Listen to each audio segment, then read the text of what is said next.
దేవునికి మహిమ కలుగునుగాక. ఒక దైవజనుడు నడుపుచున్న రేడియో కార్యక్రమం కోసం చాలా సంవత్సరాల క్రితం శాంతా మోనికా కాలేజ్లో ఒక విద్యార్థితో మాట్లాడి ఇంటర్వ్యూ చేశారట. ఆ విద్యార్థి ఆయనతో మతమును గురించి తాను తెలుసుకోగల సమాచారం అంతటినీ తెలుసుకొనుటకు ఆసక్తి కలిగి ఉన్నారని చెప్పాడు. అంత అధిక మత సమాచారం ఎందుకని ఆ దైవజనుడు ప్రశ్నించినప్పుడు తన విద్యార్హతను పెంచుకొనుటకని జవాబిచ్చాడు. ఈ విద్యార్థి యొక్క ఉద్దేశం అంతయు మతము, మతస్థులు, మత నాయకులచే కార్యక్రమాలు మొదలగునవి తెలుసుకొనుటయే గాని వేరొక ఉద్దేశమేమీ లేదు. తాను ఉదయముననే లేచి ఆసక్తితో దేవుని చిత్తమును తెలుసుకొనగోరిన వ్యక్తులలో చేరినవాడు కాదని తన గురించి తాను చెప్పాడు. క్రైస్తవులమైన మనము అట్లుండుట సాధ్యమా? దేవునిని బాగుగా ఎరిగి ఆయనకిష్టమైన పద్ధతుల్లో జీవించుటకు తప్ప మరి ఏ ఇతర కారణాలకైనను బైబిల్ జ్ఞానాసక్తి కలిగి ఉండవచ్చునా? అపోస్తులుడైన పేతురు దైవ జ్ఞానమును పెంచుకొనుటకు ఒకే ఒక ప్రాథమిక ఉద్దేశమును తెలుపుచున్నాడు. అదేమనగా మన విశ్వాసమును పరిపూర్ణము చేసుకొనుటకై బైబిల్ జ్ఞానము పెంచుకొనవలెనని చెప్పుచున్నాడు. ప్రేమ, సహోదర దయ, మంచితనము, పట్టుదల, ఆత్మ నిగ్రహము మొదలగు ఆధ్యాత్మిక సుగుణాలను పొందుకోగోరు వారికి దైవ జ్ఞానము తప్పనిసరి అని పేతురు వక్కాణించుచున్నాడు. యేసుక్రీస్తును ఎరిగి ఆయనతో వ్యక్తిగత అనుభవం పొందుట ద్వారానే ఈ ఆధ్యాత్మిక పరిపక్వత లభించగలదు. కేవలము జ్ఞానము కొరకే జ్ఞానమును వృద్ధి చేసుకొనవలెనని దేవుడు మనలను కోరుటలేదు.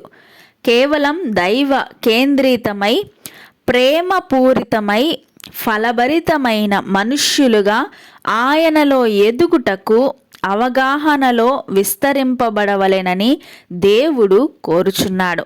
అందుకే మనము ఆయనను ఎరిగి ఉండవలెను. వివేకమును కలిగించలేని జ్ఞానము ప్రమాదకరము. ఆయనను ఎరిగియుండుట, అలాగే ఆయనలో ఎదుగుట అనేది ప్రతి విశ్వాసి జీవితంలో ఉండవలసిన ముఖ్య కారణం. మరి ఆయనను ఎరిగి ఆయనలో ఎదుగుటకు నీవు సిద్ధమా? 2 పేతురు 1 అధ్యాయం 1 నుండి 11 వచనాలు. యేసుక్రీస్తు దాసుడును అపోస్తులుడునైన సీమోను పేతురు, మన దేవుని యొక్కయు రక్షకుడైన యేసుక్రీస్తు యొక్కయు నీతిని బట్టి మా వలెనే అమూల్యమైన విశ్వాసము పొందిన వారికి శుభమని చెప్పి వ్రాయునది. తన మహిమను బట్టియు గుణాతిశయములను బట్టియు మనలను పిలిచిన వాని గూర్చి అనుభవ జ్ఞాన మూలముగా ఆయన దైవశక్తి జీవమునకు భక్తికిని కావలసిన వాటన్నిటిని మనకు దయచేయుచున్నందున దేవుని గూర్చినట్టియు మన ప్రభువు అయిన యేసును గూర్చినట్టియునైనా అనుభవ జ్ఞానము వలన మీకు కృపయు సమాధానము విస్తరించునుగాక. ఆ మహిమ గుణాతిశయములను బట్టి ఆయన మనకు అమూల్యములను అత్యధికములనైన వాగ్దానములను అనుగ్రహించి ఉన్నాడు. దురాశను అనుసరించుట వలన లోకమందున్న భ్రష్టత్వమును ఈ వాగ్దానముల మూలముగా మీరు తప్పించుకొని దేవ స్వభావమునందు పాలివారగునట్లు వాటిని అనుగ్రహించెను.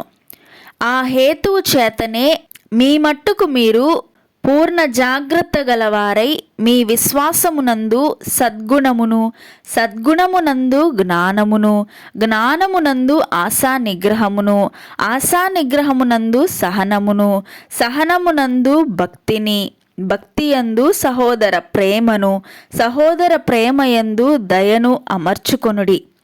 ఇవి మీకు కలిగి విస్తరించిన ఎడల అవి మన ప్రభువైన యేసుక్రీస్తును గూర్చిన అనుభవ జ్ఞాన విషయములో మిమ్మును సోమరులైనను నిష్ఫలులైనను కాకుండా చేయును.